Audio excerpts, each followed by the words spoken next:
Assalamualaikum warahmatullahi wabarakatuh. Bismillahirrahmanirrahim. Selamat malam saudara-saudari, bapak ibu, tuan-tuan, handai tolan, dimanapun Anda berada. Semoga kita senantiasa dalam keadaan sehat walafiat, dalam lindungan Allah Subhanahu wa ta'ala. Amin, amin ya rabbal alamin.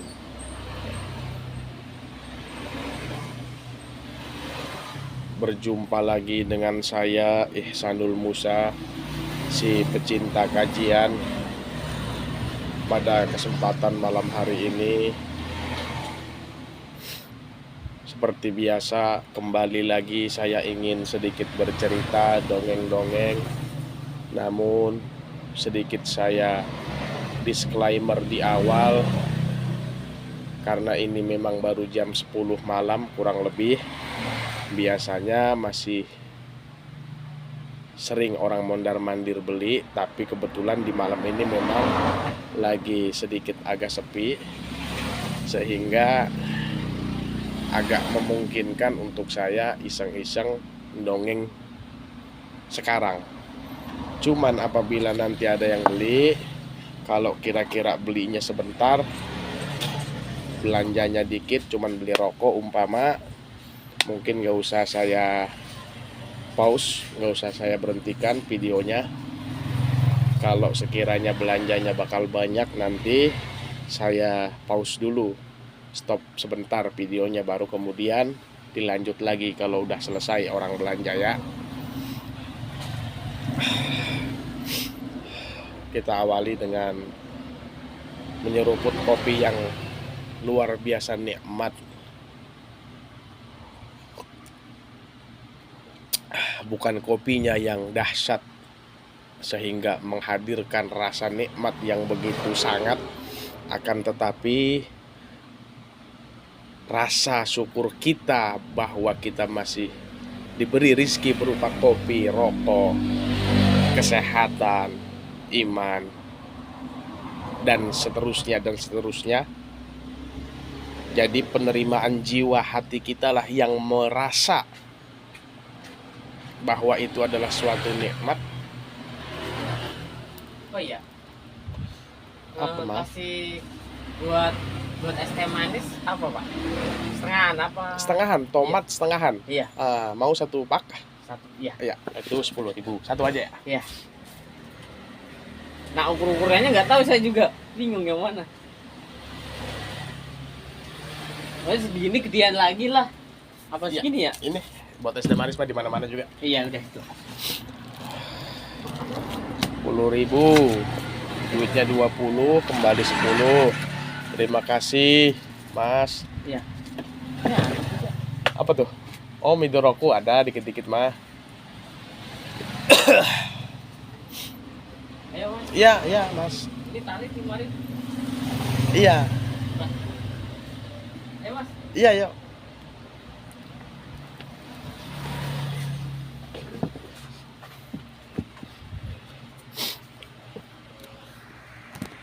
Pada kesempatan malam hari ini, dongeng kita tentang bersyukur kepada Allah Subhanahu wa ta'ala.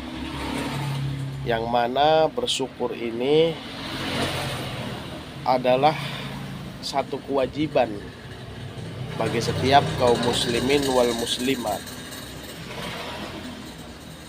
Amalan yang namanya bersyukur itu tidak seperti umpama puasa Senin Kamis, atau puasa Daud, atau sholat sunnah, yang ketika kita laksanakan kita mendapat pahala, namun ditinggalkan pun tidak berdosa. Tapi tidak demikian kepada satu amalan yang namanya bersyukur kepada Allah Subhanahu wa ta'ala. Karena bertebaran ayat-ayat dalam Al-Quranul Karim dari juz awal sampai akhir, dari ayat pertama sampai akhir dalam Al-Quran itu banyak Allah menuntut, mewajibkan kita untuk bersyukur kepadanya. Nikmat yang diberikan, yang dikaruniakan Allah kepada kita tidak akan pernah mampu kita untuk menghitungnya sekalipun. Saking banyaknya nikmat tersebut yang dilimpahkan oleh Allah kepada setiap makhluknya, termaksud kita manusia. Bahkan ada ungkapan yang andai air laut di dunia ini seluruhnya menjadi sebuah tinta,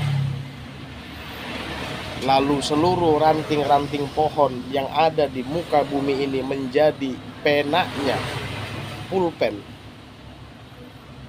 dan semua dedaunan yang ada di muka bumi ini menjadi kertasnya,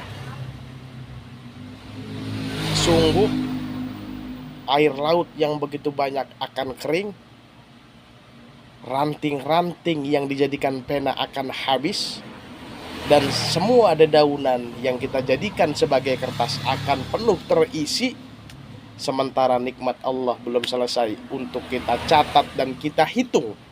Saking banyaknya nikmat yang diberikan Allah Subhanahu wa ta'ala kepada kita.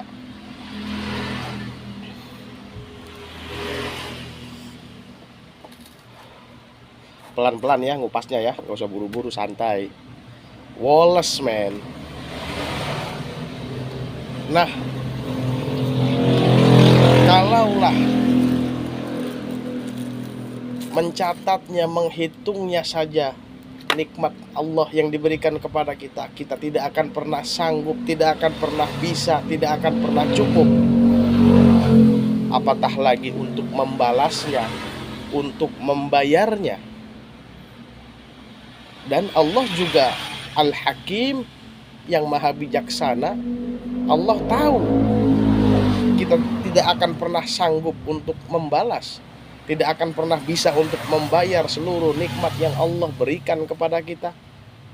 Maka Allah menuntut bukan untuk membalas nikmat tersebut ataupun membayarnya. Yang Allah tuntut agar kita mensyukuri segala nikmat yang diberikan kepada kita. Bagaimana kita masih bisa bernapas? Berapa harga oksigen apabila dirupiahkan, 1 rupiah saja per detiknya, per hirupnya? Orang kaya yang paling kaya di muka bumi ini sekalipun akan bangkrut untuk membayar napasnya sendiri, kalaulah Allah tega menyuruh kita untuk membayarnya. Tapi ya lagi-lagi Allah itu Al-Hakim, salah satu asma'nya maha bijaksana. Allah hanya menyuruh kita, menuntut kita untuk mensyukuri seluruh nikmatnya. Pelan-pelan ya. Apalah arti kajian kalau saya tidak diizinkan menghisap rokok ini? Maka pelan-pelan, santai. Karena aku masih di sini untuk setia. Gak kemana-mana kok saya. Pantengin aja nih video.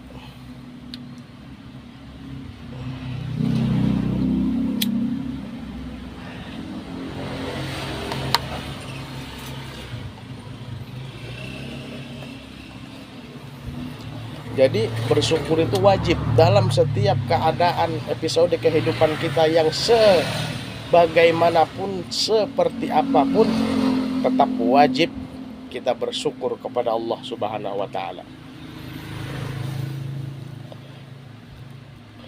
Ayatnya masyhur, sering kita dengar dari guru-guru kita, ustadz, kiai, ulama, para da'i yang mengajarkan kepada kita, di mana Allah berfirman, la in syakartum la azidannakum wa la in kafartum inna azabi lasyadid. Siapa yang bersyukur atas nikmatku, ku tambah, kata Allah.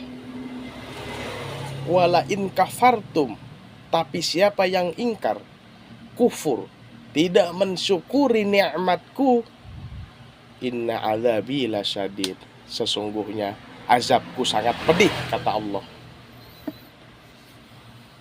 Kita diancam sama atasan aja, sama bos kita aja, sama orang yang kita hormati, orang yang di atas kita posisinya, udah ketar-ketir, bingung bukan main, ketakutan. Apalah lagi kalau Allah Subhanahu wa ta'ala sendiri yang mengancam untuk mengazab kita dengan azab yang sangat pedih kalau kita ingkar, kufur, tidak bersyukur atas nikmat-nikmat yang diberikan Allah Subhanahu wa ta'ala kepada kita. Dan menariknya, di surah Ar-Rahman Allah ulang sampai 33 kali bunyi ayat yang mengatakan fabi ayyi ala rabbikuma tukadziban, maka nikmat yang mana lagi kah, kata Allah, yang kamu dustakan. Di surah Ar-Rahman tuh, Ar-Rahmanu 'allamal Qur'ana khalaqal insana 'allamahul bayan asy-syamsu wal qamaru bihusban wan najmu wasyajaru yasjudan was samaa'a rafa'aha wa wada'al mizan alla tatghaw fil mizan ila akhiri ayah, dan seterusnya di surah tersebut tuh yang barusan saya baca, itu namanya surah Ar-Rahman. 33 kali Allah ulang firman-Nya dengan mengatakan fabi ayyi ala rabbikuma tukadziban, maka nikmat yang mana lagi kah yang sanggup kamu dustakan,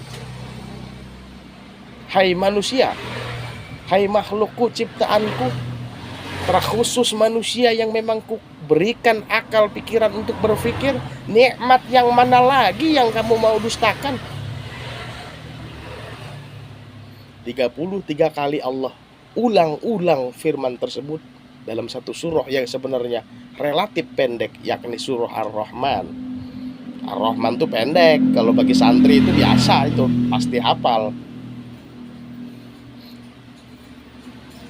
Al-Baqarah aja 2 juz lebih, Ali Imran 2 juz lebih. Ar-Rahman cuman selembar, cuman 2 ain. Di surah yang enggak terlalu panjang itu Allah mengulang-ulang fabi ayyi ala rabbikuma tukadziban, nikmat yang mana lagi yang kamu mau dustakan. Melek kamu, buka pikiranmu, buka mata hatimu, buka dengar telingamu, betapa masih banyak nikmat-nikmat yang patut kita syukuri dalam keadaan apapun, dalam episode kehidupan kita.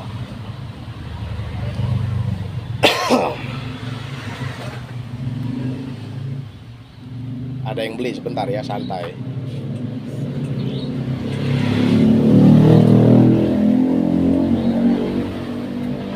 Kopi habis. Iya. ABC sama apa lagi Bu udah?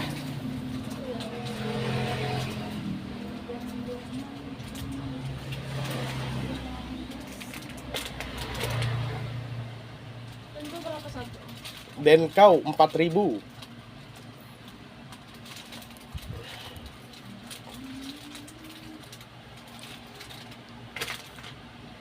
Berapa semua tuh? Itu sudah 4 tambah 3 udah 7.000.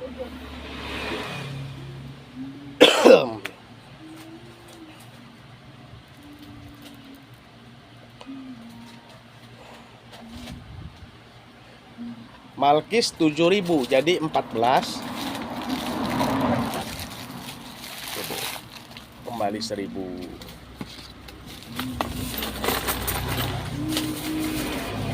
Terima kasih.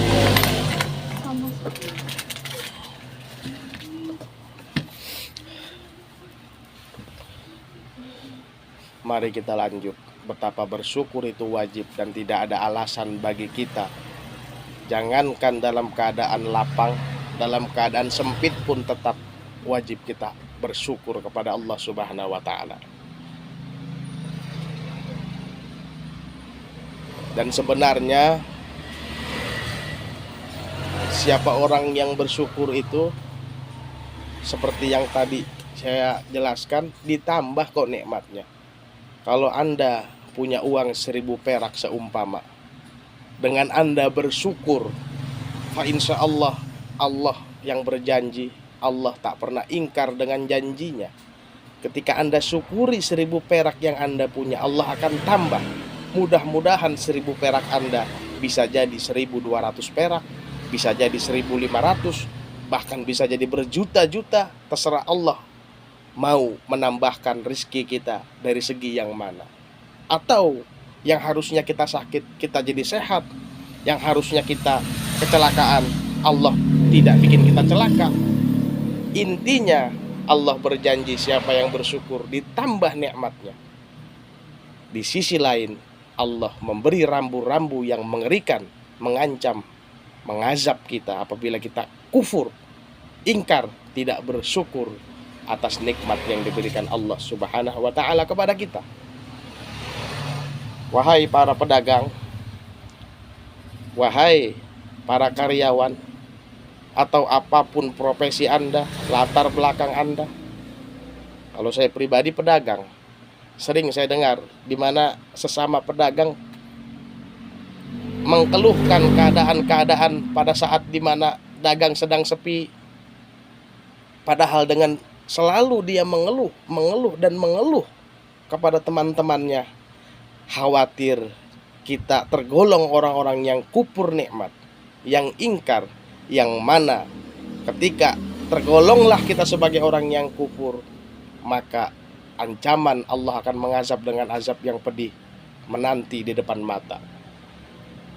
Kadang-kadang kita merasa keadaan kita yang saat ini sudah perih, sudah genting, sudah gelap, untuk kemudian kita keluhkan keadaan kita kepada teman-teman kita, kepada orang sekitar kita.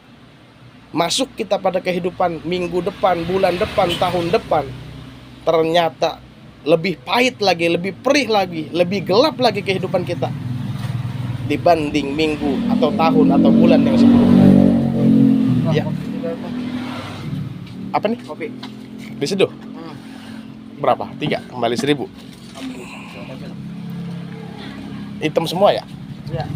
Hamsu Repil 21. Kita bawa sini Om. Oh iya ya. Minuman 1000 ya.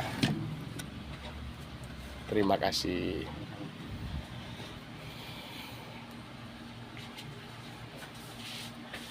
Dengar sendiri kan, barusan ada yang beli kopi minta diseduh 3. Maka saya pause sebentar ya. Nanti kita lanjut. Saya bikin kopi seduh dulu 3, ada yang mesan.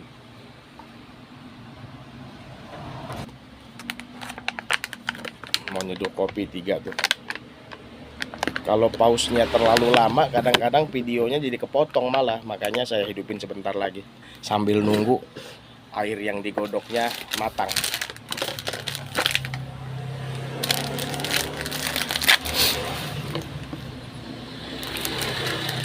Begitu saudara-saudari, terkadang kita sudah merasa hidup kita di saat ini telah genting, sudah gelap, sudah harus mengeluh. Ternyata masuk kita pada kehidupan minggu depan, bulan depan, tahun depan, keadaan kita kian makin memburuk, lebih parah. Yang kalau boleh kita bilang mendingan yang bulan lalu, mendingan yang minggu lalu hidup saya daripada yang sekarang. Tapi padahal di bulan lalu dan minggu lalu pun kita sudah mengeluh pada saat itu kepada orang-orang sekitar kita. Maka dari itu lebih baik kita panjatkan doa ketika kita memang sedang merasa butuh pertolongan, ketika usaha kita sedang kurang, sedang sepi, ketimbang kita mengeluh ke sana sini. Karena khawatir mengeluhnya kita kepada orang-orang sekitar kita tergolong sebagai orang-orang yang kufur nikmat, orang-orang yang tidak bersyukur atas nikmat-nikmat yang diberikan Allah Subhanahu wa taala kepada kita. Di sisi lain bukan kita nggak mau berpikir agar lebih maju, bukan. Tetap kita cari solusinya, tetap kita semangat bekerja keras sesuai kemampuan kita masing-masing. Tapi dengan proses bersyukur, dimudahkan kita untuk bekerja keras, dimudahkan kita untuk mencari solusi jalan keluar apabila memang sedang genting. Siapa yang memudahkan? Allah Subhanahu wa Ta'ala, karena memang Dia yang berjanji akan menambah nikmatnya apabila disyukuri nikmatku sekecil apapun oleh hamba-hambaku. Dan cara mensyukuri nikmat itu ada 3. Pertama, bil qalbi, dari hati. Di hati kita itu betul-betul mengatakan, mengucapkan alhamdulillahi rabbil alamin. Untuk kemudian yang kedua, bil lisan, dengan lidah, alhamdulillahi rabbil alamin, bersyukur setiap kali mendapat suatu nikmat sekecil apapun. Dan yang ketiga yang terpenting, cara mensyukuri nikmat adalah dengan memerhatikan apa yang dikehendaki oleh Allah terhadap nikmat yang sedang saya dapatkan saat ini. Kalau Anda dapat rezeki nomplok, kalau Anda mencapai cita-cita yang Anda inginkan selama ini, bersyukurlah lewat hati, bersyukur jugalah dari lisan dengan mengucapkan alhamdulillah. Untuk kemudian Anda tanya, apa yang Allah kehendaki dengan tercapainya cita-cita saya saat ini? Apa yang Allah kehendaki dengan kekayaan yang saya miliki saat ini? Apa yang Allah kehendaki dengan nikmat sehat yang saya punya saat ini? Untuk kemudian kita arahkan jalan hidup kita, diri kita kepada sesuai hal-hal yang dikehendaki oleh yang memberi nikmat, yaitu Allah Subhanahu wa Ta'ala. Jadi cara bersyukur 3, dengan hati, dengan lisan, dan dengan perbuatan. Kalau bersyukur kita sembuh dari suatu penyakit, maka tanya, apa yang Allah kehendaki dengan sehatnya saya sekarang? Alhamdulillah. Ya tentu dengan menggunakan fisik kita yang telah sehat ini kepada hal-hal yang diridhoi oleh Allah Subhanahu wa Ta'ala. Ketimbang mengeluh, ketimbang teriak sana sini, solusi nggak ada, Allah murka karena kita mengkampanyekan kehidupan kita yang sedang sulit ke semua orang kita umbar. Bukan nggak boleh curhat sama sekali, bukan. Kalaupun terpaksa kita harus sharing, curhat atas kondisi hidup kita yang menurut kita sedang pahit, kita harus seleksi betul kepada siapa kita harus bercerita. Kalau 10 teman kita, 10-10-nya kita ceritain, itu bukan curhat. Anda memang mental mengeluh, itu contoh umpama gitu. Rasulullah Shallallahu Alaihi Wasallam sendiri, kalau beliau ingin curhat, sahabat beliau banyak, tapi yang diajak curhat tidak lain dan tidak bukan Abu Bakar As-Siddiq radhiyallahu an.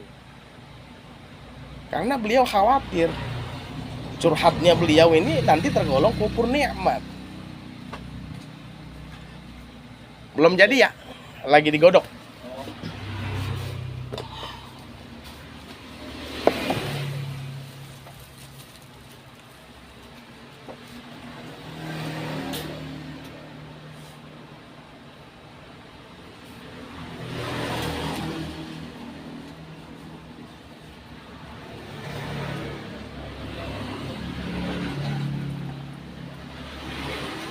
Yang satu jangan diaduk.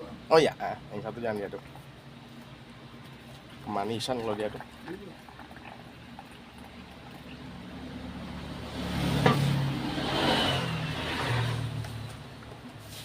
Berarti kalau makan bubur nggak diaduk kali ya? Ada. Kalau saya pasukan yang diaduk. Terima kasih. Itu banyak dong. Udah. Terima kasih. Kasih banget. Ya.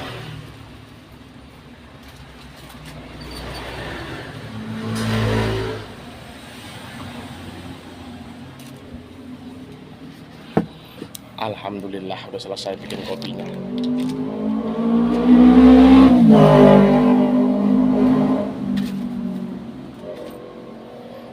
Saya lupa udah sampai mana tadi dongeng-dongengnya. Ya, garis besarnya intinya kita sedang mengkupas tentang bersyukur. Dan saya nggak mau terkesan kayak nguruin untuk kepada kita, ya cerita-cerita sharing-sharing aja di sini ya.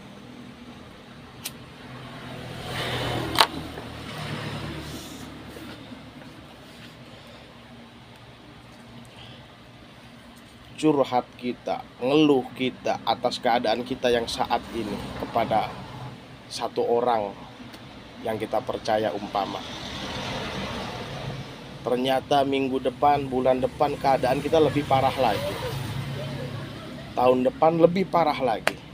Kadang-kadang penyebab lebih parahnya lagi keadaan kita daripada minggu, bulan atau tahun sebelumnya. Bisa jadi karena kita kebanyakan curhat, yang isi curhatnya adalah mengeluh, dan mengeluh. Karena tiada solusi dari mengeluh. Terkadang ada solusi dari mengeluh.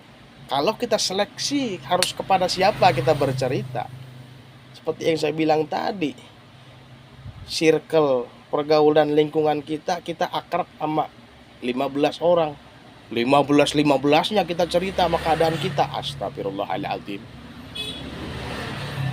Nabi Muhammad akrab sama Umar, dekat sama Ali, sohib sama Utsman bin Affan. Tapi ketika beliau ingin curhat kepada Abu Bakar As-Siddiq radhiyallahu an, karena beliau hati-hati, khawatir isi curhatan itu ada berbau-bau mengeluh, yang berbau-bau mengeluh itu dekat juga batasnya, garisnya dengan kufur, ingkar kepada nikmat yang diberikan Allah Subhanahu wa taala kepada kita. Begitu saudara-saudari.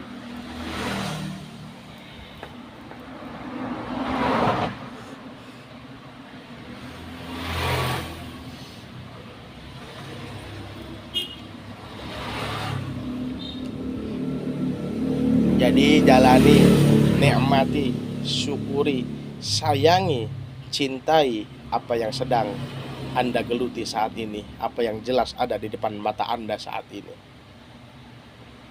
Mudah-mudahan dengan kita jalani, nikmati, cintai, sayangi, syukuri, kita rawat apa yang menjadi kesibukan kita sehari-hari. Allah mah kalau mau ngangkat derajat seseorang, kecil bagi Allah.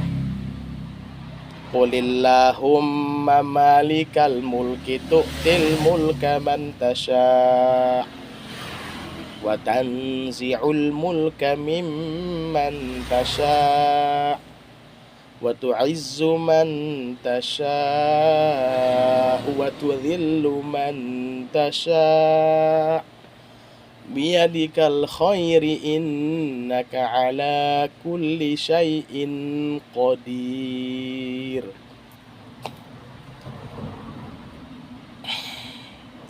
Tulijul laila fin nahari, merubah malam menjadi siang Allah mampu. Wa tulijul laila fin nahar, merubah malam menjadi siang Allah pun bisa.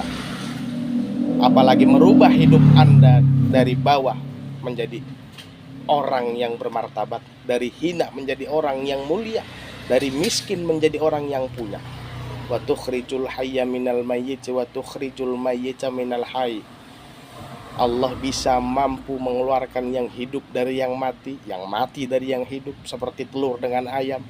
Apalagi mengeluarkan Anda dari polemik masalah kehidupan apapun yang sedang Anda alami. Yang penting tetap pada relnya. Jangan mau pusingnya kita, stresnya kita, depresinya kita jadikan alasan untuk kita berbuat durhaka, seperti contoh minum-minuman, mabuk, joget sana joget sini, judi, dengan dalih gue lagi stres nih, gue lagi puyeng nih, gue kalau lagi anteng juga nggak begini. Justru lu lagi puyeng harus tahu diri, lu lagi stres harus tahu diri. Kenapa lu lari ke situ? Begitu saudara-saudari. Ya, ini saja dulu sekelumit sumbangan moral dari orang yang bodoh ini. Ngobrol-ngobrol, sharing-sharing santai aja kita di sini. Mudah-mudahan ke depan masih ada kesempatan untuk saya dongeng-dongeng. Nggak seperti video yang sebelumnya dengan video yang sekarang ini jaraknya agak jauh nih, karena memang kesibukan saya ini lagi beda. Biasanya kan saya non-stop jaga warung tuh 24 jam. Nah ini udah kurang lebih sebulan ini saya buka jam 6 pagi untuk kemudian tutup jam 11 malam. Nah ini mau nutup nih. Kenapa? Karena istri saya kandungannya udah gede, udah 7 bulan. Nah, jadi biasanya istri saya nungguin warung dari pagi sampai sore, saya sore sampai malam tuh bini saya udah nggak kuat nungguin warung lama-lama, kasihan.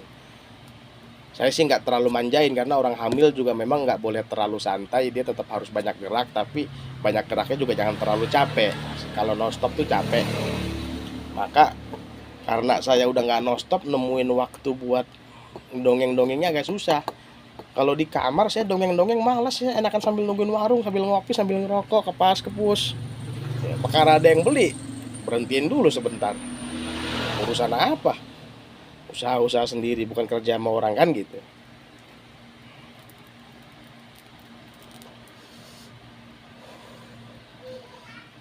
Ya udah ya, saya tutup dulu, saya akhiri. Kalau ada yang baik, yang benar, yang bagus datang pasti dari Allah Subhanahu wa taala. Yang jelek, yang salah, yang bodoh, itulah saya Ihsanul Musa. Kalau ada sumur di ladang, bolehlah kita menumpang mandi. Kalau ada umur yang panjang, bolehlah kita jumpa kembali.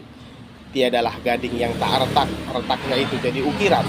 Tiada manusia yang tak bersalah. Jika salah, mohon dimaafkan.